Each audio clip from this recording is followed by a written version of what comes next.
캐나다를 가는 국제선 비행기 안에서요, 5살 정도의 이쁜 꼬마가요, 재롱을 피우면서 승객들 사이를 요고 갑니다.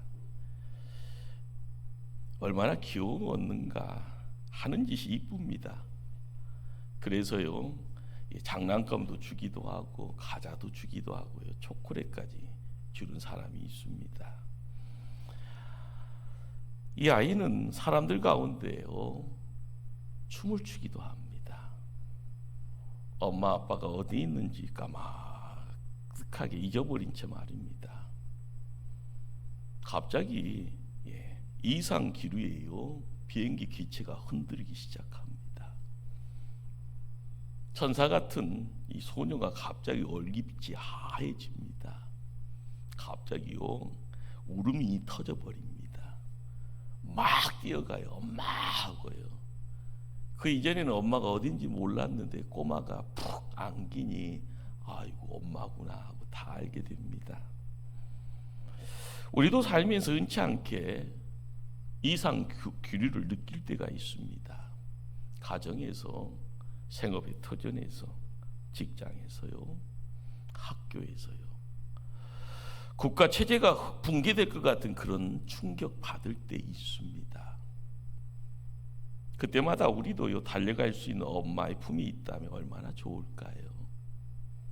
내가 감당하기 어려운 고난 만날 때마다 달려갈 품이 있다면 또 얼마나 멋진 인생일까요? 이 땅 살아가는 성도들의 진정한 행복이 거기에 있습니다.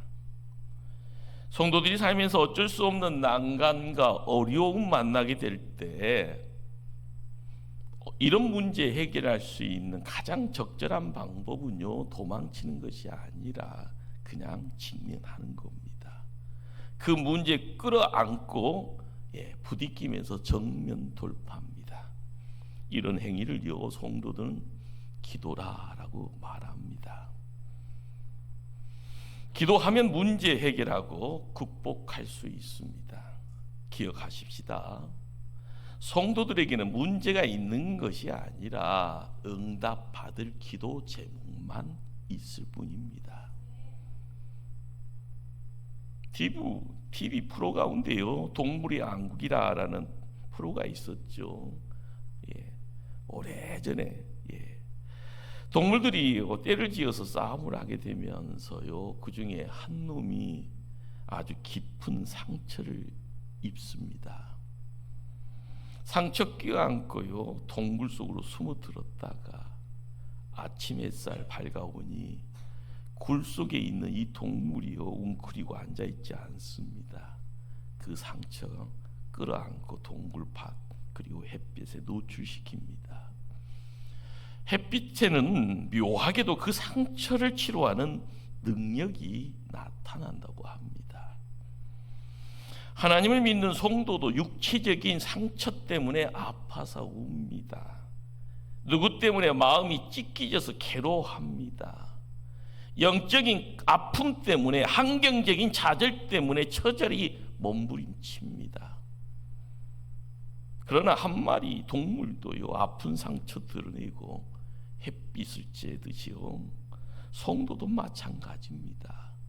치료하는 강선, 의의 태양이신 예수 그리스도의 치료의 능력 앞에 우리의 상처, 아픔 드러내고 기도해야 합니다.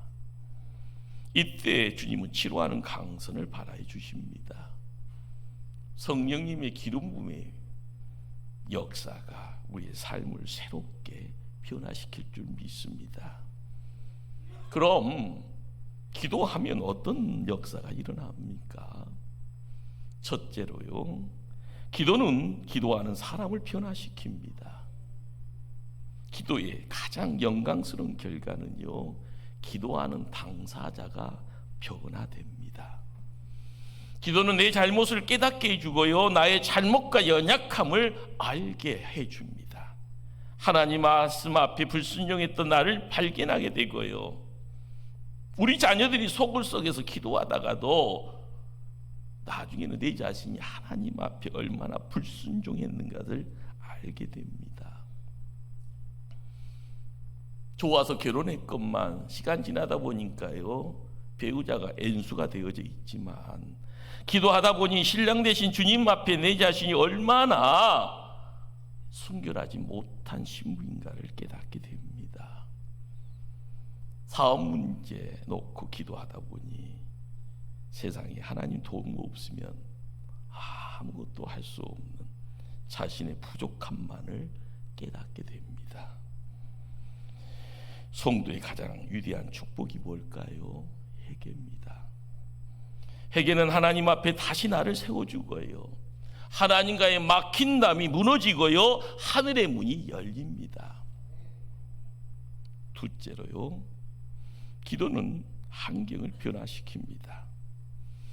기도는 해결할 수 없는 문제를 하나님의 손에 맡기는 행위입니다. 언제나 인간의 위기는요, 하나님의 역사하실 기회이고 찬스입니다. 그 문제 속에 하나님이 간섭할 수 있도록 문을 여는 것이 기도입니다. 기억하십시다. 내가 기도하기 위해서 두 손 모으면 하나님께서는 복을 주시기 위해서 당신의 큰 손을 펼치십니다. 셋째로요, 기도는 사건을 해결할 수 있는 능력으로 나타납니다. 물이 깊은 것이 문제가 아니라요, 내가 수영 못하는 것이 문제입니다. 어려운 것이 문제가 아니라 그것을 풀 수 있는 실력 없음이 문제입니다. 기도는 문제를 해결하고 풀고요, 이길 수 있는 힘을 줍니다. 기도의 아버지요, 기도의 능력자로 알려진 조지 물러는 이런 말을 합니다. 나는 하나님께서 내가 기도할 때마다 쉽게 응답해 주지 않은 것을 감사합니다. 왜냐하면 금방 응답하셨으면 내가 기도를 쉬었을 텐데, 하나님께서 내게 응답해 주시지 않으셨기에 나는 기도하고 기도했으며 또 매달렸습니다. 나는 기도를 통하여 기도하는 성품을 얻었고, 기도를 들으시는 하나님의 사랑을 깨닫게 되었고, 너무나도 쉽게 문제 푸는 하나님의 능력을 발견하게 되었습니다. 넷째로요, 기도는 찬송을 가져다 줍니다. 수많은 종교 가운데 기독교에만 찬송이 있습니다. 신기하죠? 왜 그럴까요? 하나님은 살아계시기 때문에 그렇습니다. 초대교회를 너무 부흥하는 초대교회를 고발하는 한 상소문에는요, 당시 예수를 믿는 사람들을 이렇게 묘사합니다. 저들은 정한 날 정한 시간에 모여서 아침부터 저녁까지 기도하고 찬양하는 것으로 그 시간을 마쳤다. 이 사람들이 찬양했던 그 시대가 어떤 시대인지 아십니까? 로마가 전 세계를 지배했던 그런 시대입니다. 재미있는 것은요, 영혼의 그림자가 너무 짙게 온 지면에 펼쳐지는 시대입니다. 술 취함이 있었고요, 방탐이 있었고요, 그리고 섹스가 지나친 쾌락의 자리로 그 당대의 모든 가치관을 지배했던 그런 시대입니다. 어지러운 시대죠. 중심 잡을 수 없는 그런 시대입니다. 인생은 고난의 순간이 있는가 하면 즐거움의 순간이 있습니다. 우리는 고난 중에 기도를 잊지 않듯이요, 즐거움의 순간에도 찬양을 잊지 말아야 합니다. 하나님과 동행하는 그런 복된 자가 거기 있어야 됩니다. 오늘 본문은 그날에는으로 시작합니다. 그날이 어떤 날일까요? 예수님께서 십자가를 목전에 두고 제자들에게 고별 설교를 하는 시간입니다. 알든 모르든 간에요, 이상한 소리를 하는 예수님 앞에서요, 금방 수심에 가득 찬 제자들의 얼굴을 상상할 수 있습니다. 오늘이 마지막 시간인지는 모른다는 생각이 못내 슬픔으로 몰아갑니다. 착잡한 심정 가눌 길이 없지요. 사랑하는 스승을 죽음의 자리로 내몰면서도 막을 힘이 없는 자신들의 나약함과 무능함이 한스럽기까지 합니다. 모든 기대가요 처절하게 무너지는 허탈감 엄습해 옵니다. 주님이 죽고 떠나면 혹시 모를 거대한 공포감, 자기들도 죽을 수 있을 것이라는 그런 내용들이 그들을 괴롭게만 합니다. 바로 이때 들려지는 말씀이요, 요한복음 14장, 15장, 16장 말씀입니다. 제자들을 향한 예수님의 고별 설교죠. 이 설교의 내용은 위로의 말씀이고요, 그리고 약속의 말씀입니다. 그러므로 그날은요, 예수님 잡히시는 날이고요, 그날은 하나님의 영광의 날이 됩니다. 고별 설교의 내용을 한마디로 요약하고요, 오늘 읽었던 두 구절의 말씀은요, 비록 내가 너희들 곁을 떠나지만 내 이름으로 무엇이든지 구하면 내가 즉시 시행하리라. 무슨 말입니까? 성도는 슬퍼도 기도하라, 기뻐도 기도하라, 고난에도 기도하라, 모든 이들보다 높은 곳에 있어도 기도하라 입니다. 제자들과 3년간 함께 하셨던 예수님입니다. 그 예수님이 제자들 곁을 떠나야 하겠다라는 말씀합니다. 제자를 향한 마지막 당부의 말씀, 나는 너희들 곁을 떠나지만 너희가 기도할 때에 너희 기도와 함께 할 것이다. 너희 기도를 통하여 너희를 붙들고 있을 것이다 말씀합니다. 예수님이 고별 설교에서요, 구하라라는 이 단어가 7번 등장합니다. 오늘은 아이테오라는 단어입니다. 이 말은요, 강요하다, 탄원하다, 때를 쓰다라는 말입니다. 어린아이가 아버지에게, 부모에게, 엄마에게 떼쓰시 간청하는 모습입니다. 절박한 상황에서 염치불구하고 매달리고 애원하는 모습입니다. 구약 히브리어로는요, 같은 등급에 있는 단어가요, 위급할 때 소리쳐 부르지는 짜크, 기쁠 때 슬플 때 소리내어 엉무는 라나. 시편 9절에 하나님의 사슴이 시냇물 찾기에 갈급한 같이 내 영혼이 주를 찾기에 갈급하나이다. 여기에 찾는다라는 락이라는 단어가 모두 구하라, 아이테오에 해당합니다. 우리가 하나님 은혜를 사모한다면 이런 자세에 필요합니다. 당장 영혼의 갈증에 물을 마시지 않으면 죽을 수밖에 없습니다. 머리에 떠오르는 단 하나의 생각, 생명수뿐입니다. 시원한 물입니다. 생기를 주는 물이 필요합니다. 무덥고 건조한 중동에서 물을 찾아 이리저리 뛰는 목마를 사슴 한 마리입니다. 물을 먹지 못해 혓바닥 내밀고 헉헉대는 그 모습, 락이죠. 바로 아이테오, 구하라는 말입니다. 지금 이 시대는요, 당신이 내게 축복하지 아니하면 가게 하지 아니하겠나이다. 부러진 한도표요, 붙잡고 질질 끄면서 하나님 붙잡고 애원하는 야곱의 기도가 필요한 때입니다. 죽으면 죽으리라 예쳤던 에스더가 아니었으면요, 이스라엘 온 민족이 타향사 아래서 다 못 살되는 그런 상황에서 들려졌던 긴박한 에스더의 그런 기도가 필요합니다. 태양아, 너는 기본 위에 머무르라. 달아, 너도 야론 골짜기에서 그리할지어다. 담대한 여호수아가요, 적군을 바라보면서요, 하나님께 담대하게 외쳤던 기도, 바로 우리에게 필요한 때입니다. 오늘 우리가 살고 있는 이 시대 어떤 시대입니까? 기도하지 않고 승리하면 좋겠습니다. 얼마나 좋을까요? 그러나 우리의 자녀들이 우리의 기도 없이도 이 험악한 세상에서요, 정결한 영혼으로 승리하며 살 수 있습니까? 절대 불가능할 겁니다.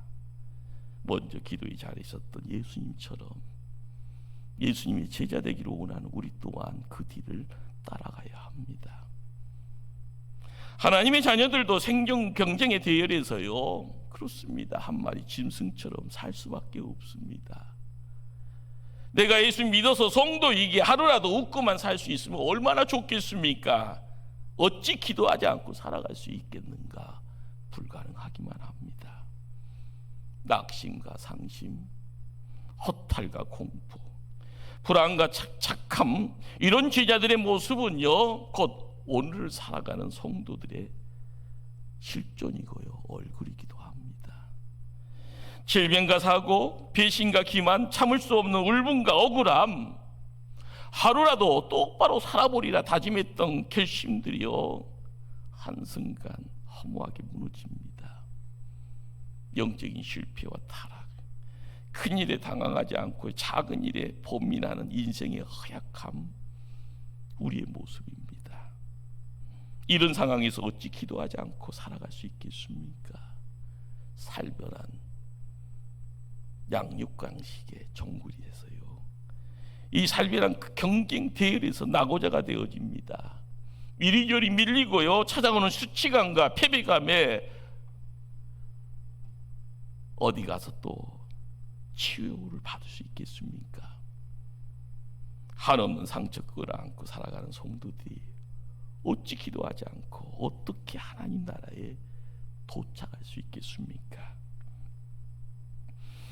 우리 예수님 이런 사람들을 향하여 권면합니다. 시험에 들지 않도록 깨어 기도하라. 낙심 중에 있는 제자들에게 말씀합니다. 구하라, 그리하면 받으리니 너희 기쁨이 충만하리라. 우리 주님 약속하십니다. 기도의 신학자였던 이인 바운스가 이런 말을 하죠. 오늘 교회가 진정 필요로 하는 것은 더 많은 프로그램, 보다 좋은 장비, 보다 체계적인 조직이 아니다. 오직 성령 하나님이 쓰실 수 있는 사람, 기도에 능한 사람이 필요하다. 그렇습니다. 우리가 일하면은요, 단지요 땀 흘립니다. 손에 조그만 돈 칠 수밖에 없습니다. 그러나 우리가 기도하면은요, 하나님이 일하십니다. 믿음의 성도가 보이지 않는 하나님이 나의 하나님이요 라고 고백할 때, 하나님이 우리와 함께 할 때요, 세상에 가장 강한 자가 기도하는 자가 될 줄 믿습니다. 오늘 본문은요, 기도에 관한 교훈 가운데 대단히 독특한 단어를 우리에게 보여주고 있습니다. 무엇이든지 구하라. 무엇이든지 구하라 라고 했을 때, 여기 사실 무엇이든지 이 말이 어떻게 보면 기도의 본질을 깨트리는 말이 됩니다. 그런데도 우리에게요, 무엇이든지 구하라고 말씀합니다. 언제나 기도에는 올바른 정신과 자세가 있습니다. 기도에도 일정한 순서, 그리고 하나님 기뻐하는 내용, 형식이 있습니다. 그러다 보니 야고보 사도는 이렇게 전하죠. 정욕을 위해 구하는 기도는 구해도 얻지 못한다고요. 예수님이 겟세만 동산에서요, 무슨 기도합니까? 나의 온대로 마옵시고 하나님의 온대로 하옵소서. 인간 생각보다는 하나님 생각, 하나님의 경험과 경륜 가운데 이루어지는 역사입니다. 그렇습니다. 기도는요, 하늘 아버지의 온대로의 기준치가 있습니다. 이렇게 무엇이든지 마음 내키는 대로 구하는 기도, 성경 전체의 교훈에 비춰보면 바람직하지 못한 것이요 사실입니다. 그런데 예수님 지금 우리에게 무엇이든지 구하라 분명히 말씀하고 있습니다. 왜 그럴까요? 궁금하시죠? 무엇이든지라는 이 한 단어에 지금 상심된 제자들을 향한 주님의 커다란 위로가 담겨져 있는 겁니다. 인생의 큰 문제에 부딪혀 본 사람에게 기도의 논리 질서보다 더 큰 무엇이 있음을 경험하게 만들어주죠. 더 쉬운 말은요, 아파본 사람만이 안다고 그러잖아요. 떼쓰는 아이는 논리, 예의 갖추지 않습니다. 그런데도요, 영광스러운 하나님의 이름을 고상하게 찬양합니다. 그동안 이제 그 베풀어 주신 하나님의 은총을 더듬어 보면서 감사합니다. 주님과 친밀하게 말하듯이 아름다운 기도에 그 멋 몰라서도 아닙니다. 지금 가슴이 찢겨져 있는 겁니다. 주님 앞에 나와봐서 그저 흐느끼게 울 수밖에 없는 그런 긴박한 상황입니다. 사랑하는 이를 잃어보지 못하는 절박한 상황에 직면한 경험이 있습니까? 인사 한번 못 해보고요, 이별에 본 경험치 있는 분들은 아실 겁니다. 죽은 친구 나사로의 무덤 앞에서 주님 미사역을 쓰지 않았습니다. 흐느껴 울며 주님 말씀합니다. 나사로야 나와라. 큰 소리로 절규하며 외치십니다. 절박한 문제 앞에 서 있는 사람에게 무엇이든지 구하라.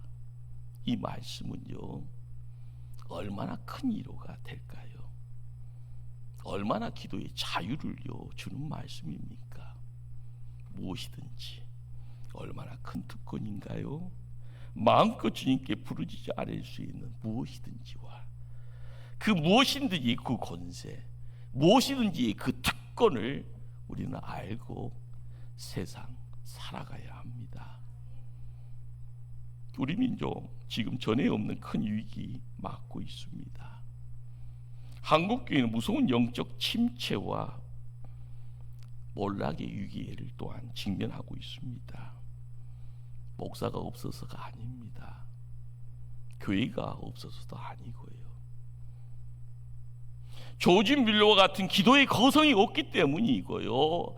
아브라함 링컨 같은 기도하는 정치가가 없기 때문에 그렇습니다. 성경은 이야기합니다. 내가 너희에게 말하노니 무엇이든지 기도하고 구하는 것을 받은 줄로 믿으라. 그리하면 너희에게 그대로 되리라. 사랑하는 성도님들, God is the key입니다. 하나님이 마스터 키가 됩니다. 무엇이든지 구하십시오. 하나님은 꼭 반드시 응답하십니다. 기도할 수 있는데 왜 포기하십니까? 기도할 수 있는데 왜 절망하십니까? 왜 아무 문제 없는 것처럼 가면 쓴 채 웅크리고 숨으려고 하십니까? 어디로 도망칠 수 있다고 생각하기에요. 이제는 접어두었던 기도의 제목 다시 펼치기를 원합니다. 덮어두었던 성경책 다시 펼쳐서요, 하나님 음성 들으기를 힘쓰십시다. 길이 막혔다고 절망하지 말고요, 이제는 고개 들어 하늘의 문을 활짝 열기를 소망하십시다. 우리 하나님 전능하신 하나님이시고요, 우리 주님은 사랑 많으신 주님이십니다. 그분 앞에 당신의 가슴을 활짝 열어 제치고요, 그리고 무엇이든지 구하십시오. 주께서 들으시고요, 가장 좋은 길로 인도하십니다. 가장 좋은 곳으로, 가장 멋진 응답으로 함께 하십니다. 우리에게 명하십니다. 무엇이든지 구하십시오. 기도하십니다.